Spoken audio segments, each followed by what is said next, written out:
Hello everyone, Christina here. Welcome to another video at my YouTube channel. You might recognize this card that I created earlier this week. I wanted to create another card with that same stencil, just something that I've had in the back of my mind ever since I designed this stencil months ago, and I could not move on without creating it. So I'm going to be using the Jumble of Hearts stencil pack once again. There are 5 stencils in the pack. There's this one right here that has the full design. I'm going to be using the other ones so I can have individual heart colors and a background. So I'm starting with the background. For all of my stencils that have a background stencil, I like to start there first. So here are the colors I'm using: Dragonfruit, Clementine, Buttercup, Juniper, Fig, and Midnight. But I am going to be throwing in Blueberry as well. So I'm starting out with Midnight, and I'm using a nice big fluffy brush. This one happens to be from Pinkfresh, to apply that ink all over the background. Since I was doing a really large area, it just made sense to use a really large blending brush. So I'm going to add some stencil corners on here before I lift it up. I totally forgot to do this. These stencil corners are from the Ton stamps. I'll have a link down below. And then I'm going to lift up this stencil and you can see that background. This is why I like to do the background first, because it makes lining up the stencils after that so much easier. You can see exactly where the areas are and you can get that lined up just right. So even though this card, the finished card, kind of has a rainbow across it, you might be like, how did you do all this ink blending? What method did you use? There is a method to the madness. And for this first stencil, I'm going to show you more directly what that is. So I'm in my head visualizing a diagonal line going from the bottom left corner to the top right. And along that line, I'm going to be having this gradient blend of rainbow colors. So in the top corner, I started with a purple, and then I went to pink, and then orange, and then yellow, and then we're going to do green and blue. So you can kind of see as we move down the card, you have that diagonal line where the blends are going to match that diagonal line as it travels down the card.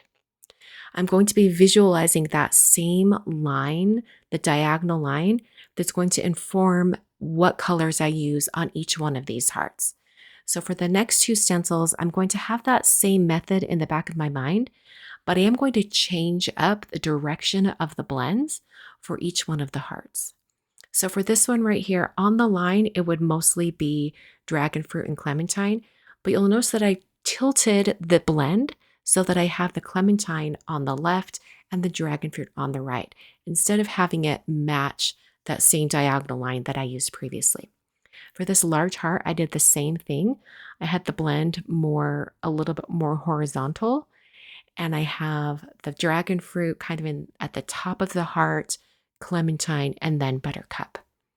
So by changing up the direction of the blends, you get it kind of lends itself to the jumble of hearts, hence the name for the stencil, look that you have on the background. So down here in the bottom corner, I've got Blueberry and Fig. And then I'm going to do in this bottom corner, I'm just going to add a bunch of Fig just to finish that off. Lifted up that stencil, and now we've done 2 of the 3 heart stencils. This is the last one.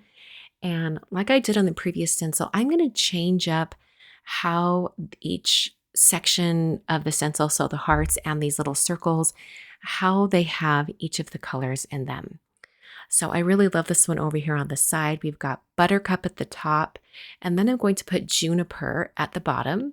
I realized we didn't have much Juniper, and so I wanted to make sure I had quite a bit on this last stencil. I added a lot of Juniper up below the Buttercup and blended it to get a nice green, and then added more Juniper to these other 2 hearts. And again, I changed the direction of the blend just so it would lend itself to that sort of jumbled look. For these last couple, I finished with Blueberry, and then I think I did a little bit of Fig down here in the bottom corner on this large circle as well, just to get a little bit more of that tilted blend look.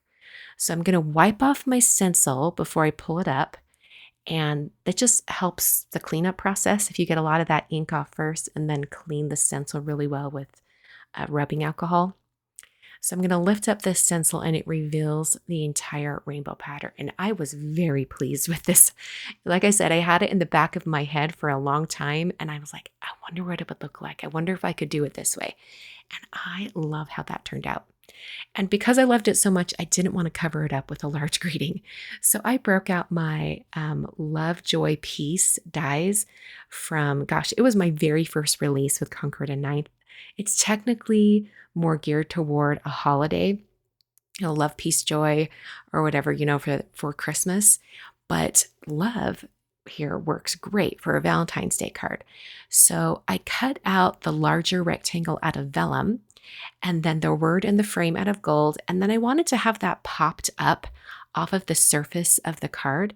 So I actually stacked 3 of the frame and 3 of the love word. I stacked those to act as a spacer between the vellum and the front of the card. So after I adhered everything onto this vellum piece, which by the way, I really love to use the negative piece inside to help get the spacing for the word just perfectly. You can just puzzle piece that in. And then immediately before it has time to fully dry, you want to pull out that negative piece so that it doesn't get stuck to any of the pieces, the frame or the word that you've actually applied glue to, because these are very dainty dies and glue can really squidge out from underneath. So you do have to be careful. So I pulled this away really carefully. And then I was able to start gluing the frame, the white frame and the white word on the back of the vellum. And like I said, this is going to create a spacer between the vellum and the front of the card. What that does is it sort of blurs the pattern underneath. So you have a little bit more legibility when it comes to the word. I love to do this trick, especially when you've got kind of a busier background or a very colorful background like I have here. So I glued the love word and the frame to the back of the vellum. I'm going to place a paperweight on top just to help it dry a little bit before I glue it to the card. I put dabs of glue on the back of the greeting. I'm going to kind of dab this off on a piece of white paper. This is just what I was using to die cut all my white stacked pieces. Taking off some of that glue so it doesn't squidge out too much. And then press this down onto the card. And you can see that it disguises or blurs a little bit of those hearts. I'm going to show you what the vellum looks like if it was directly on top. You can see how you can make out the pattern more when the vellum is directly touching the background. So here's the card for today. I hope you guys enjoyed. I just had to get this idea out of my head. I really wanted to create sort of like a blended rainbow background with the Jumble of Hearts stencil pack. Thanks so much for watching today. I will be back on Monday with my usual live stream.